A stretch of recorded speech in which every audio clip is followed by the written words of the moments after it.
if Marquez finds those plans... Joke, right? It was funny. I got it. Sophie, if you ever wanna...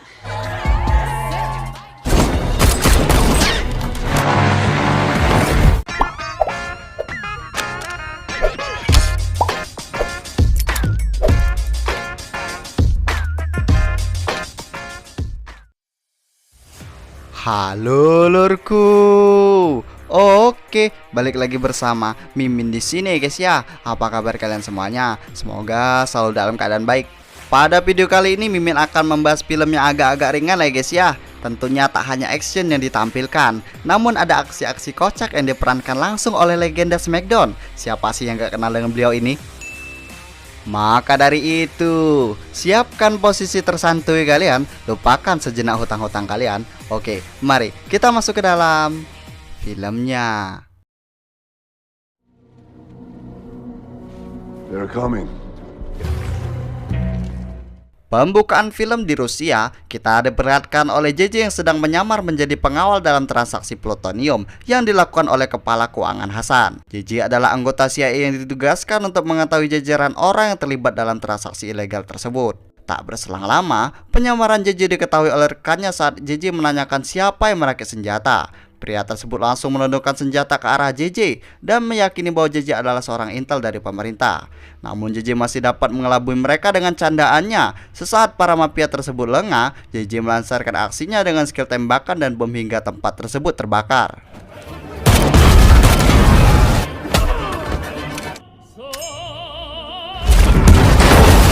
Aksi heroik JJ terlihat oleh anggota CIA lain yang berada di Virginia, Amerika Serikat. Bagaimana tidak, JJ adalah mantan seorang pasukan khusus, maka wajar saja dengan skill bela dirinya ia mampu membunuh kepala keuangan Hasan dan jajarannya ketika di Rusia.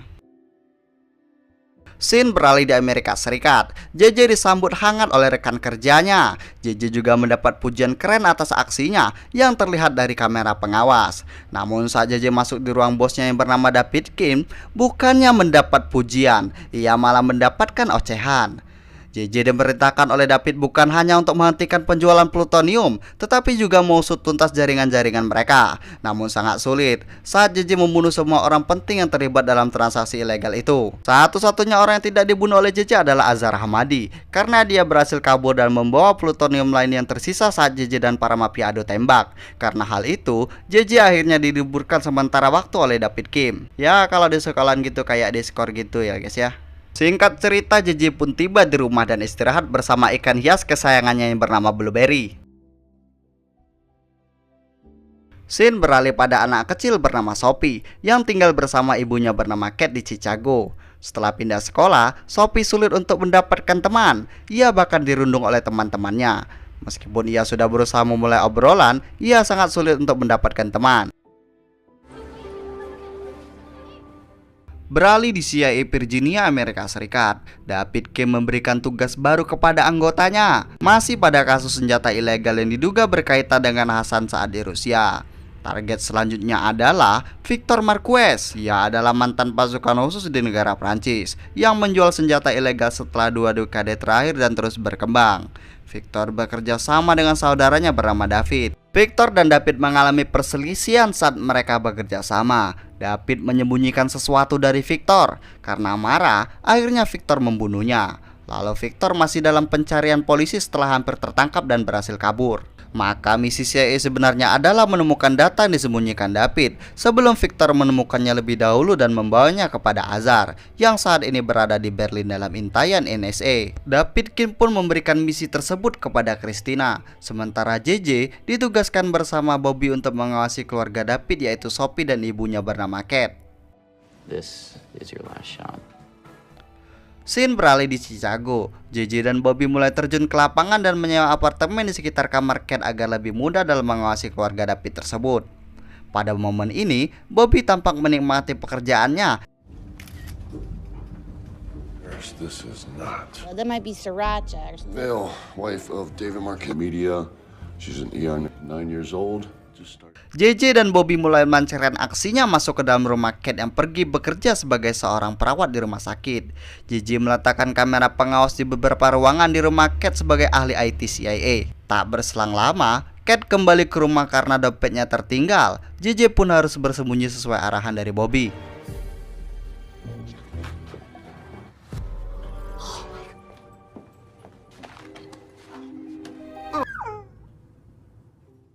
Bobby yang menyukai JJ tampak mencari perhatian JJ dan meminta JJ mengajarinya cara melakukan aksi-aksi heroik di lapangan. Namun JJ menolaknya. Assist? I could assist you. Singkat cerita, pada malam harinya, Sophie menagih janji ibunya untuk menemaninya pergi ke seluncuran es. Namun Kate membatalkan janji itu karena sip kerjanya yang tiba-tiba berubah. Untuk menghentikan pertengkaran antara dirinya dan anaknya, Kate meminta bantuan kepada Todd dan juga Carlos untuk menemani Sophie pergi berseluncur besok. Carlos dan Todd adalah tetangga Kate yang merupakan pasangan gay. That was a yes too. Keesokan harinya, seekor anjing peliharaan Sophie mengobrak-abrik mainan dan mengambil sebuah bola yang berisi kamera pengawas. Meskipun awalnya Bobby santai karena baginya tak mungkin seorang anak berusia 9 tahun mengetahui bahwa kabel tersebut adalah kamera, mereka tetap cemas saat Sophie mengambil nirkabel tersebut dan melacaknya. Sophie menyadari ada wifi baru di sekitarnya. Ia akhirnya mengikuti arah wifi tersebut menggunakan ponsel miliknya. Sophie lalu menyelinap masuk ke dalam apartemen JJ dan membuka sebuah dompet yang membuatnya menyadari bahwa orang mengintai keluarganya adalah seorang CIA. Dirasa keluarganya dalam bahaya, Sophie berinisiatif menghidupkan kamera dan merekam Bobby dan JJ. JJ dan Bobby pun mulai kebingungan karena penyamaran mereka dibongkar oleh anak berusia 9 tahun. Sophie pun membuat kesepakatan antara CIA dan dirinya. Ia akan mengirim video tersebut ke ibunya, kecuali jika JJ mau menemaninya berseluncur. I'll show my mom this video. No sketch for me.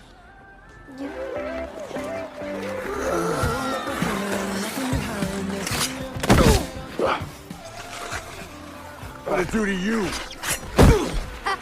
Sophie menghampiri teman-temannya saat akan berseluncur, namun ternyata ia tetap sulit mendapat teman. Saat Sophie dibuat terjatuh oleh teman sebayanya, JJ melakukan aksinya hingga membuat mereka diusir dari arena seluncur. Bullying policy. They started it. Scream will make you feel better.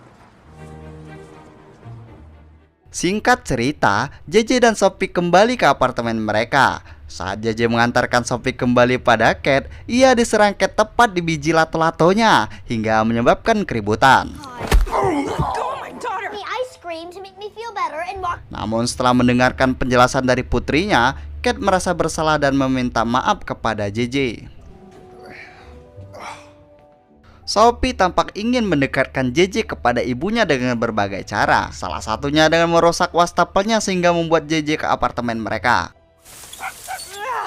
Selanjutnya, Sophie bahkan meminta JJ untuk makan malam bersama mereka. Bobby yang cemburu melihat JJ malah asik bersama keluarga target mereka, mengawasi JJ dari kamera pengawas yang tersisa, termasuk di kamar mandi. Okay. Think. Would you have any better idea? Saat makan malam, Sophie juga berhasil membujuk JJ di depan ibunya untuk menemaninya dalam acara sekolah dengan alasan ibunya sibuk di rumah sakit. Just sits around all day watching TVs. Singkat cerita, mereka tiba di sekolah dan mengikuti acara teman istimewa yang mengharuskan para murid mengenalkan walinya dan pekerjaannya. Ketika JJ mengenalkan dirinya, ia hanya mengenalkan dirinya sebagai seorang pembuang sampah. Over the world, actually. Oh my god.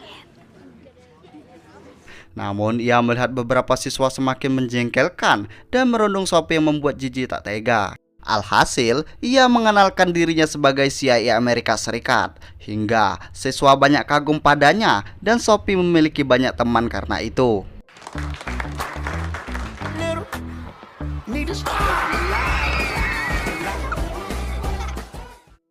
Tak berselang lama, seorang guru memberikan sapaan kepada JJ dan meninggalkan nomor HP. Namun Sophie meminta JJ untuk merobeknya. Agar Kate dan JJ lebih banyak mengobrol, Sophie meninggalkan JJ dan ibunya. Kate sangat berterima kasih kepada JJ yang berhasil meninggalkan kesan yang baik dan menyenangkan anaknya. Scene beralih pada Victor, penjahat yang diburu oleh agen CIA. Victor menyadari bahwa ada agen CIA yang menyamar dan mengikutinya. Scene beralih lagi pada JJ dan Sophie. Sophie meminta JJ untuk mengajarinya menjadi mata-mata. Whereas you're more the broad. JJ lalu mengajarinya untuk melewati alat uji kebohongan. Masuk ke dalam apartemen orang asing selama 10 menit.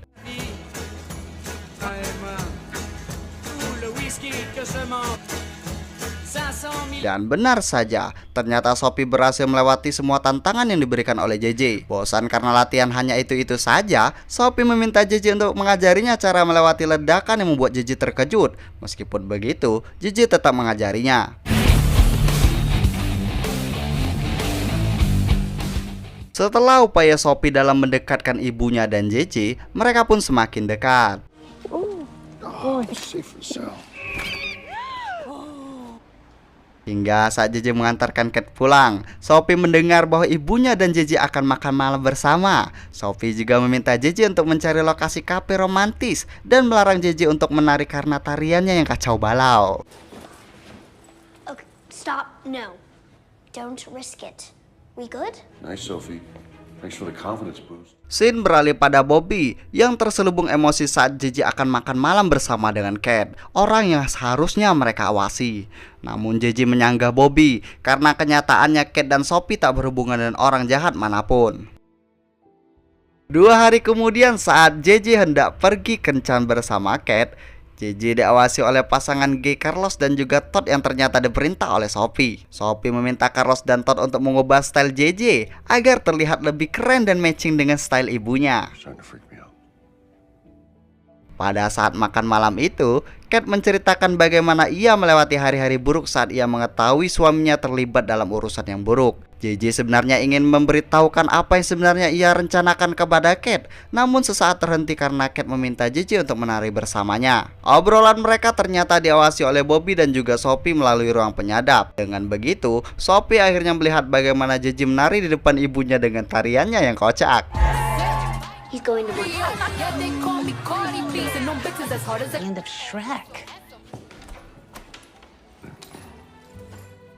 Kedekatan antara JJ dan Sophie semakin erat, di mana terlihat JJ mengajarkan Sophie tentang PR matematikanya. Sophie sempat bertanya kepada JJ apakah ayahnya adalah orang yang jahat. JJ pun menjawab bahwa ayahnya pernah salah dalam membuat keputusan terutama dengan paman Sophie. Meskipun begitu, JJ tetap mengatakan bahwa David adalah orang yang baik.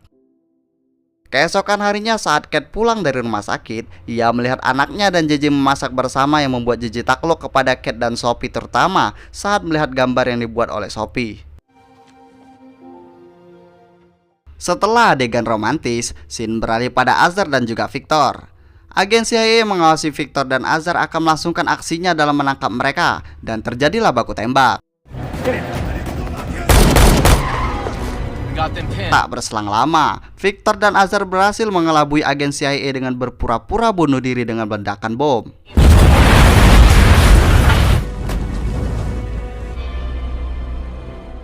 Singkat cerita, kembali pada kantor CIA di Amerika Serikat, David, Kim, dan Kristen memberitahukan kepada JJ dan Bobby bahwa operasi sudah berakhir, sehingga mereka tak perlu kembali ke Chicago. Selain itu, ternyata Bobby dan juga JJ dipecat oleh David Kim karena mereka membahayakan misi dan membahayakan CIA. David Kim ternyata berhasil masuk ke dalam saluran IT yang dibuat oleh Bobby, sehingga David Kim mengetahui apa yang mereka lakukan di sana, termasuk juga jogetan JJ yang ditonton oleh lebih dari 1 juta orang. Dad, I guess. 1 million hits. Kembali ke Chicago, JJ menemui Kate untuk memberikan kabar baik dan kabar buruk kepada Kate.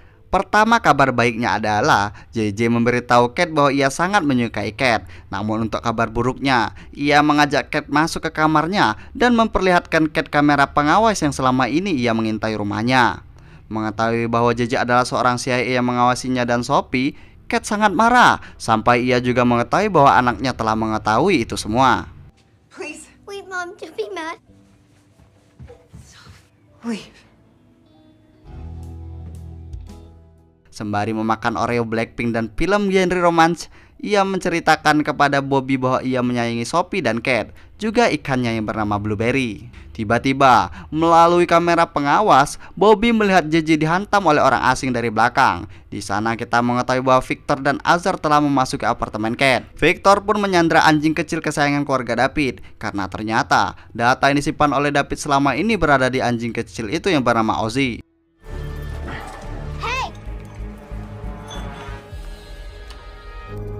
Tak berselang lama, pasangan gay itu pun masuk ke dalam rumah Cat. Namun pasangan gay itu menghantam Victor dan menyebabkan keributan. Sementara data yang berisi nuklir penghancur dunia itu kembali aman di tangan JJ. Usut punya usut. Ternyata pasangan gay itu pun mengincar data-data yang disimpan rapi oleh David di kalung seekor anjing. JJ pun memberikan flash disk yang berisi data itu kepada Carlos agar mereka tak melukai Sophie dan Cat. Bobby yang panik melihat situasi itu memutuskan untuk menggunakan senjata yang selama ini dilarang oleh JJ untuk menggunakannya. Dan benar saja, senjata yang dipegang oleh Bobby pun jatuh di tangga dan menembak brutal di ruangan itu.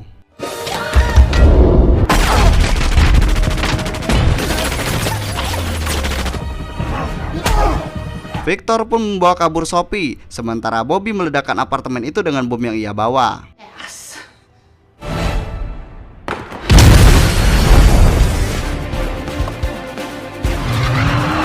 Keributan di jalan pun terjadi, dibantu oleh Bobby yang mampu melihat visual target. Mereka pun melaju zigzag. Turn left. Are you using Waze? Victor berniat untuk membawa Sophie terbang menggunakan pesawat. Namun aksi heroik JJ mampu menghalangi laju pesawat dengan menggunakan mobil tangki bahan bakar. JJ bahkan memotong ban pesawat.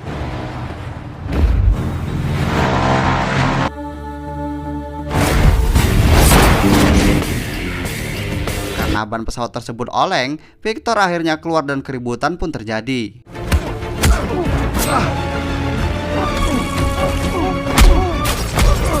Sophie yang ingin keluar dari pesawat malah tanpa sengaja menekan tombol gas yang membuat pesawat melaju. Melihat Sophie berada di tepi jurang, ia akhirnya memutuskan untuk membantu Sophie sebelum pesawat jatuh di tepi jurang karena sayap pesawat tersebut telah terbakar sebagian.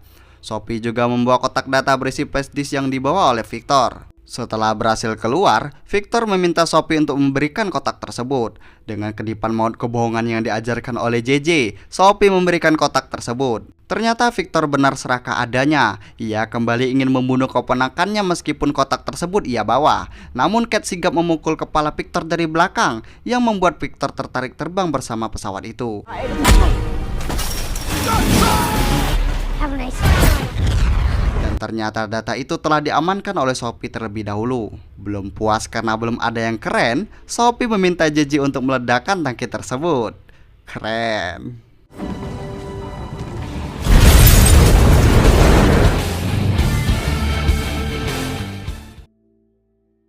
Scene beralih di Amerika. JJ dan Bobby akhirnya ditugaskan kembali menjadi CIA karena aksi mereka. Bahkan JJ menyebut Bobby sebagai rekannya setelah sebelumnya Bobby meminta JJ untuk menyebutnya menjadi rekan, namun JJ menolak. Bobby, Christina, dan JJ juga meminta kesetaraan gaji kepada David Kim.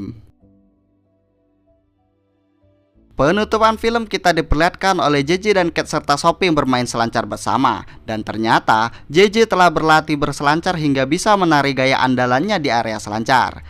Dan film pun selesai. Dari film ini kita ambil pelajaran bahwa belajarlah menari seperti JJ, karena dari tarian itu jodoh bisa ditemukan di mana saja. Barangkali tarian JJ bisa membuatmu menemukan jodohmu. Terima kasih lorku semua. Saya Mimin Gunting Film beserta kru yang bertugas hari ini pamit undur diri dan sampai jumpa pada video selanjutnya.